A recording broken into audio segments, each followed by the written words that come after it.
Hello, जय हिंद, नमस्कार साथियों। स्वागत है आपका एक और नई वीडियो के साथ। साथियों, ये वीडियो रिलेटेड होने वाली है आपके होमगार्ड भर्ती 2023 को लेकर के, क्योंकि जितने भी अपने साथी थे उनका एक डाउट रह जाता है डॉक्यूमेंट को लेकर के। तो इस वीडियो में केवल अपन डॉक्यूमेंट की बात करने वाले हैं। यदि आपके और भी कोई डाउट है तो वो भी बात करेंगे अपन, लेकिन सबसे जो अपना मेन इंपॉर्टेंट है वो है अपने डॉक्यूमेंट को लेकर के।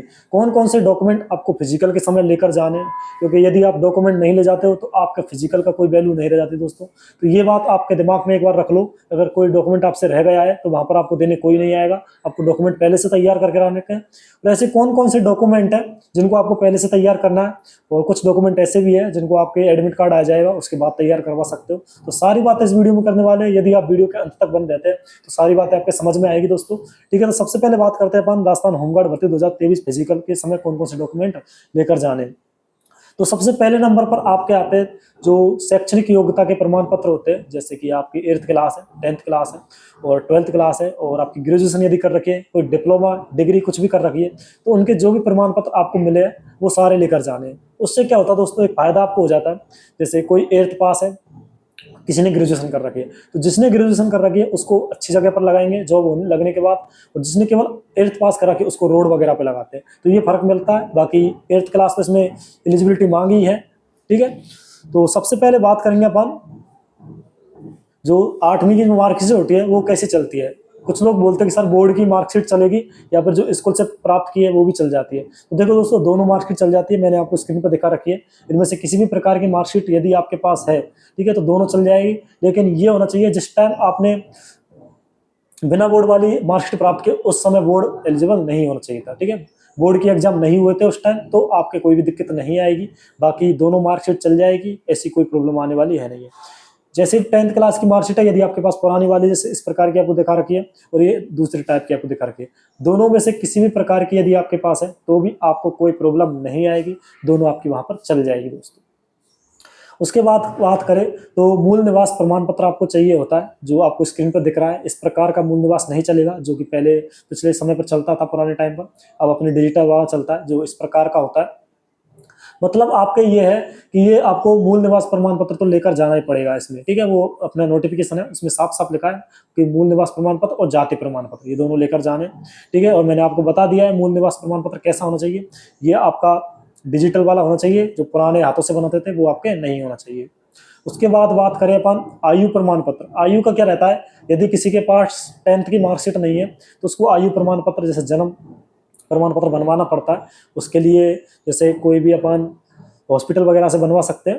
लेकिन उसमें क्या होता है दोस्तों, जो अपनी 10वीं की मार्कशीट होती है उसमें दे रखा होता है तो उनको जरूरत नहीं है। 10th की मार्कशीट जिसके पास है उनको जरूरत नहीं है, लेकिन 8th क्लास की मार्कशीट है उसके बाद कोई मार्कशीट उसके पास नहीं है तो उसके लिए जरूरत पड़ती है। बाकी किसी के लिए जरूरत है पड़ती है नहीं है। ठीक है, उसके बाद आपको चाहिए विशेष योग्यता के प्रमाण पत्र जितने भी आपके पास है, चाहे वो कंप्यूटर से संबंधित हो, चाहे वो ITI से संबंधित हो, चाहे वो कोई खेल में आपने प्राप्त किया हो, मेडल वगैरह लिया हो, मतलब किसी भी प्रकार का लाइसेंस वगैरह जो भी आपके पास है जिनसे आपको एक्स्ट्रा नंबर मिलते हैं वहां पर, वो लेकर जाने। वो फिजिकल के समय लेकर जाने। और एक बात, जो आपका मेडिकल होता है उस समय भी आपको मेडिकल और वो आपका डॉक्यूमेंट वेरिफिकेशन होता है उसके बाद भी वो ले जाने पड़ते हैं। ठीक है, तो इसमें आपको बता देता हूँ मैं, आपको कोई भी NCC वगैरह के सर्टिफिकेट है तो वो लेकर जाने, जिसमें NCC प्रमाण पत्र A, B और C होते हैं। कंप्यूटर से संबंधित कोई भी डिग्री डिप्लोमा कर रखा है तो वो आपको लेकर जाना है। ठीक है, ITI आपने कर रखी है चाहे वो किसी भी कैटेगरी से हो तो वो आपको लेकर जानी है।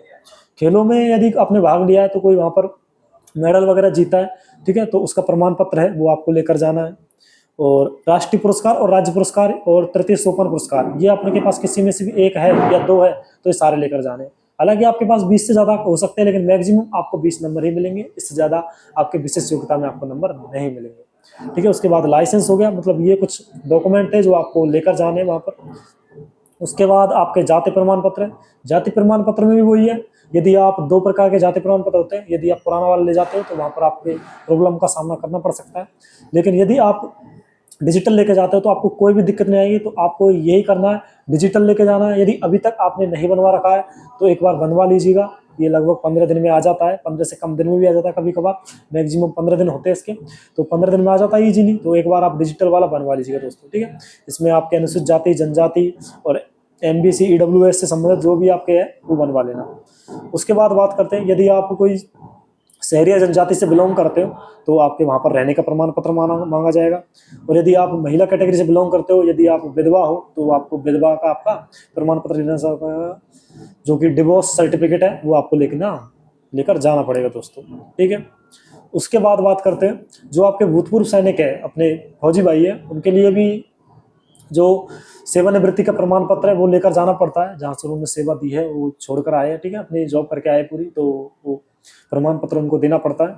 उसके बाद आपके क्या होता है, शारीरिक दक्षता परीक्षा में सम्मिलित होने हेतु राज्य के चिकित्सक से शारीरिक रूप से योग्य होने का प्रमाण पत्र, मतलब आपको एक मेडिकल सर्टिफिकेट बनवाना पड़ेगा, जो आपके जो गृह जिला है वहाँ पर एक हॉस्पिटल होता है वहीं से बन जाता है। नॉर्मल इसमें टाइम नहीं लगता है, 1 दिन में बनवा सकते हो, 2 दिन लगते हैं। यदि संडे है तो आप थोड़ा 1 दिन पहले बनवा लीजिएगा। 1 दिन का प्रोसेस है। एक फॉर्म आता है, 200 रुपये 250 रुपये की पर्ची कटती है, उस पर दस्तखत करते हैं, आपके नॉर्मल चेक करते हैं, बॉडी चेकअप होता है, उसके बाद वो बना देते हैं। ये नॉर्मल है, ये आपका वो मेडिकल नहीं है, आपका दूसरा मेडिकल है वो इम्पोर्टेंट, वो तो आगे होगा। ये तो आपको नॉर्मल सर्टिफिकेट बनवा के लेकर जाना है, ताकि आप फिजिकल में सम्मिलित हो जाए, आपके किसी भी प्रकार की कोई प्रॉब्लम नहीं है, आप फिजिकल में सम्मिलित होने के लिए लायक हो, ठीक है। इसके लिए बनवाना पड़ता है, जैसे आपको स्क्रीन पर दिखा रखा है, इस प्रकार का इसमें डाटा लिखना पड़ता है सारा, इसमें आपको दिखा रखा है, ठीक है। सारे हाइट, वेट, चेस्ट, ये आंखें वगैरह सारी इसमें बतानी पड़ती है। उसके बाद बताता हूँ आपको आवेदक से संबंधित सूचना के लिए विभाग द्वारा, मतलब आपको 2, 4, 5 जितने भी हो उतने फोटो लेकर जाने, ताकि आपको वहाँ पर फॉर्म पर चिपकाने के लिए चाहिए। तो आप एक आईडी और फोटो ये तो जरूर लेकर जाते हैं। आप कोई भी एग्जाम जाते हो तो ये तो साथ में लेकर ही जाते हो, इसके बताने की जरूरत है नहीं है। और जो इम्पोर्टेंट है वो सबसे आपका प्रवेश पत्र और आपके जो फॉर्म भरा था उसकी हार्ड कॉपी और एप्लीकेशन फॉर्म, ठीक है। और कोई भी एक आईडी आपकी होनी चाहिए, 2 भी ले जाओ तो कोई दिक्कत नहीं है, लेकिन एक तो होनी ही चाहिए। एक नोट दे रखा है, इसमें बता देता हूँ, आपके पास खुद के पर्सनल जितने भी डॉक्यूमेंट है सारे लेकर जाना है, पता नहीं कब कौन से डॉक्यूमेंट की जरूरत पड़ जाए। मतलब जितने भी डॉक्यूमेंट आपके पास है, मेरा मानना ये है कि सारे लेकर जाओ। आप सारे छोड़ जाते हो, जो इंपॉर्टेंट है वो ले जाकर जाते हो, फिर किसी की जरूरत पड़ जाती है वहां पर तो आप भागते फिरते हो इधर उधर। तो ऐसा नहीं करना आपको, जितने भी डॉक्यूमेंट है सारे लेकर जाओ। अपनी फाइल है उसको अच्छे से मेंटेन करो और उसमें जितने भी डॉक्यूमेंट है उनको साथ लेकर जाना है, ठीक है। पुलिस वेरिफिकेशन चाहिएगा क्या? देखो, पुलिस वेरिफिकेशन आपको बाद में चाहिएगा, अभी नहीं चाहिएगा। जब आपका ये फिजिकल हो जाएगा उसके बाद में जो खुद ही अपने डिपार्टमेंट है पुलिस वेरिफिकेशन करवा देता है अपने थाने में, वहाँ आपको एक चरित्र प्रमाण पत्र की जरूरत पड़ती है, वो आपको लेकर जाना है, जो आप अपने सरपंच वगैरह से बनवा सकते हो। ज़्यादा दिक्कत इसमें आती है नहीं है, नॉर्मली सरपंच बना देता है, तो उससे आपका पुलिस वेरिफिकेशन हो जाता है। यदि आपके खिलाफ कोई भी मुकदमा दर्ज नहीं है तो आपकी कोई भी दिक्कत नहीं आएगी, और यदि मुकदमा दर्ज है तो आपके वहाँ पर दिक्कत आ सकती है। तो ये सारी बातें हुई दोस्तों आपके डॉक्यूमेंट वेरिफिकेशन को लेकर, क्योंकि आप सभी के डाउट रहते थे, सर ये है मेरे पास, ये मेरे पास है, ये चल जाएगा क्या? तो सारे डाउट वीडियो मैंने क्लियर कर दिए। फिर भी कोई डाउट रह गया हो तो कमेंट बॉक्स नीचे खुला पड़ा आपके लिए, बताइएगा एक बार, क्योंकि मेरे को भी तभी पता चलता है जब आप क्वेश्चन पूछते हो। बाकी मिलते हैं नेक्स्ट वीडियो के साथ, तब तक के लिए थैंक यू, धन्यवाद।